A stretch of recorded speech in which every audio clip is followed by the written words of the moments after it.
Un importante intervento di efficientamento energetico per oltre 46 milioni di euro. Un lavoro corale, figlio degli sforzi delle diverse anime di una delle aziende fiore all'occhiello nel panorama scaligero e nazionale. E i numeri presentati questa mattina parlano proprio di questo. 46 milioni di euro di interventi di efficientamento energetico, coinvolti ben 621 alloggi distribuiti su 55 edifici.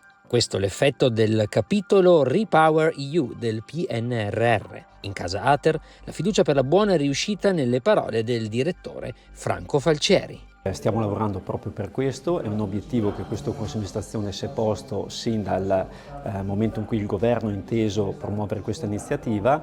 Le probabilità sono buone, capienza nel fondo ad oggi ce n'è e siamo proprio nella fase di istruttoria per andare a individuare l'aggiudicatario. Super bonus, fondo complementare al PNRR e appunto il Repower, diciamo un 41% di patrimonio riqualificato è una percentuale importantissima e siamo fieri di questo risultato. Aggiudicazione entro il mese di aprile, stipula dei contratti entro il mese di giugno, poi le linee guida del GSE prevedono 6 mesi per la parte progettuale e 2 anni poi successivi per l'esecuzione delle opere, quindi entro la fine del 2028.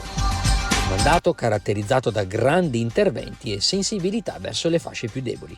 Così il presidente di Ater, Matteo Mattuzzi, traccia il quadro dell'attività aziendale, che si inserisce giocoforza in un contesto di incertezze a livello globale. Siamo tra le prime aziende case a livello nazionale che dovrebbero riuscire a giudicare i lavori, a giudicare nelle prossime settimane, quindi ci speriamo. Insomma. Sono arrivate 4 proposte, ancora il 9 febbraio, e sì, il primo che arriva meglio alloggia, perché dopo ci sarà l'accreditamento che sarà subito successivo tramite il GSE. In questi 5 anni abbiamo fatto un lavoro intenso e importantissimo. Tra Superbonus, PNRR e questa misura andremo a riqualificare più di 2100 alloggi, più del 40% del patrimonio di Ater a livello di efficientamento energetico. Significa isolamento degli involucri, cappotti, sostituzione di serramenti e miglioramento di tutti gli impianti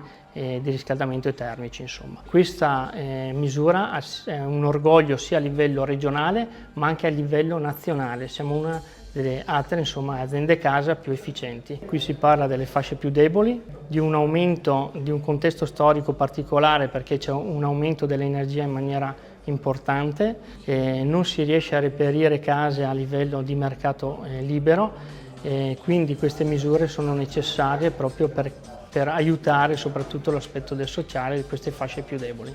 Questo lavoro è un risultato che nessuno riesce in maniera singolare, ma c'è bisogno veramente di un lavoro importante e di una coesione sia dal punto di vista del Consiglio d'amministrazione, del direttore, l'ingegner Franco Falcieri, e di tutti i dipendenti di Ater Verona.